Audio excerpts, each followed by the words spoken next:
Ang kwento ng tatlong mga biik. Nung unang panahon, may isang inahing baboy na may tatlong biik at hindi sapat ang kanilang pagkain para mapakain sila. Kaya noong sila'y nasa hustong gulang, pinalayan niya ang mga ito sa mundo upang hanapin ang kanilang mga kapalaran. Ang unang malit na biik ay napakatamad. Ngayon hindi ko na kailangang maglakad pa sa malayo papunta sa paggawaan ng laryo. Mas gugustuhin ko pang magtrabaho ng kaunti at pagkatapos ay gugugulin ang natitirang oras sa hapon sa pag-relax. Ayaw niyang gumawa ng anumang gawain kaya itinayo niya ang kanyang bahay na gawa sa dayami. Ang ikalawang biik ay medyo nagsikap magtrabaho, pero siya ay medyo tamad din. Ngayon hindi ko na kailangan maglakad pa sa malayo papunta sa paggawaan ng laryo. Ang mga kahoy ay mas matigas kaysa sa dayami. Sa palagay ko, kaya nitong gawin ang trabaho. Pero ganun pa man, ako'y pagod na. Mas gugustuhin kong magtrabaho na ang kaunti at pagkatapos ay gugugulin ang natitirang oras sa hapon sa pag-relax. Kaya itinayo niya ang kanyang bahay gamit ang mga kahoy. Pagkatapos, magkasama silang kumanta at nagsayawan at naglaro sa natirang oras sa araw na iyon. Ang ikatlong malit na biik ay nagtrabaho ng gusto buong araw at itinayo ang kanyang bahay gamit ang mga laryo. Ito ay isang matatag at kumpletong bahay na may kasamang isang magandang pugon at tsimeneya. Mukhang kaya nitong labanan ng pinakamalakas na hangin. Nang sumunod na araw, isang lobo ang tumaan sa daan kung saan nakatira ang tatlong biik. Nakita niya ang bahay na dayami ng unang biik at inamoy ang nasa loob. Isang biik! Sigaw niya. Ang maliit na baboy na iyan ay magiging isang napakasarap na pagkain sa hapunan ko ngayong gabi. Kumatok siya sa may pintuan at sumigaw. Munting biik, papasukin mo ako! Hindi kita papapasukin. Pagkatapos ay pinakita ng lobo ang kanyang mga ngipin at sinabing, Kung ganon, ako ay hihinga ng malalim at magbubuga ng hangin para bumagsak ang iyong bahay. Kaya huminga at nagbuga ito ng hangin at napabagsak ang bahay.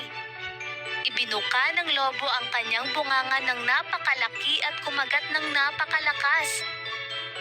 Ngunit ang unang biik ay nakatakas mula sa lobo at mabilis na tumakbo palayo sa abot ng kanyang makakaya para magtago kasama ng ikalawang malit na biik. Ang lobo ay nagpatuloy sa daan at tumaan sa ikalawang bahay na gawa sa mga kahoy.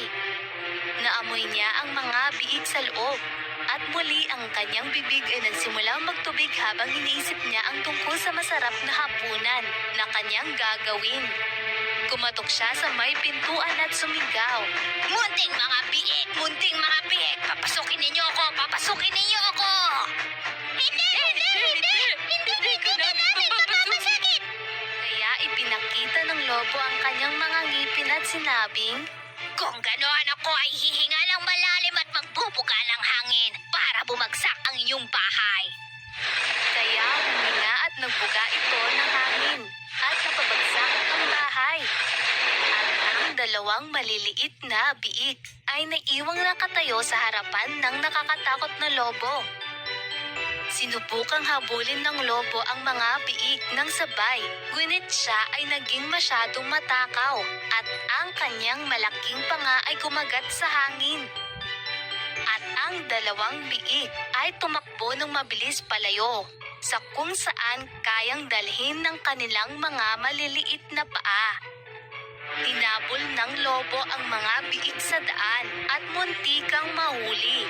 Ngunit pareho silang nakarating sa bahay na laryo sa tamang sandali at isinara ang pinto bago pa sila mahuli ng lobo.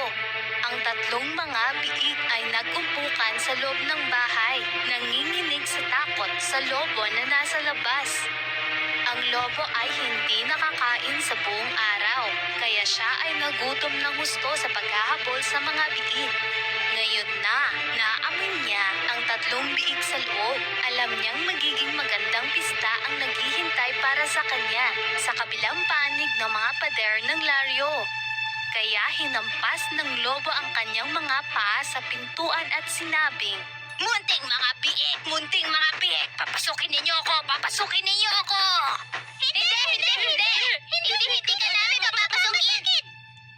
kaya ipinakita ng lobo ang kanyang mga ngipin at sinabing, Kung ganoon ako ay hihinga ng malalim at magbubuga ng hangin para bumagsak ang inyong bahay. kaya huminga at nagbuga ito ng hangin. Huminga at nagbuga ng hangin. At huminga at nagbuga ng hangin.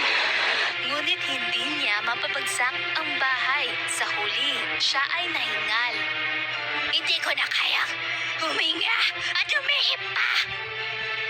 Nang malaman niyang hindi na niya kayang huminga at bumuga ng hangin at sirain ng bahay, ang lobo ay mas lalong nagalit. Sinabi niya na, Bababa ako sa inyong chimenea at kakainin ko kayo dyan sa loob ng inyong bahay.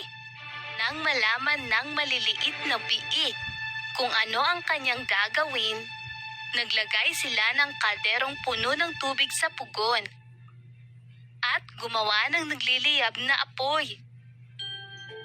Habang pababa ang lobo, kinuha nila ang takip ng kaldero at ang lobo ay nahulog diretso sa kumukulong tubig.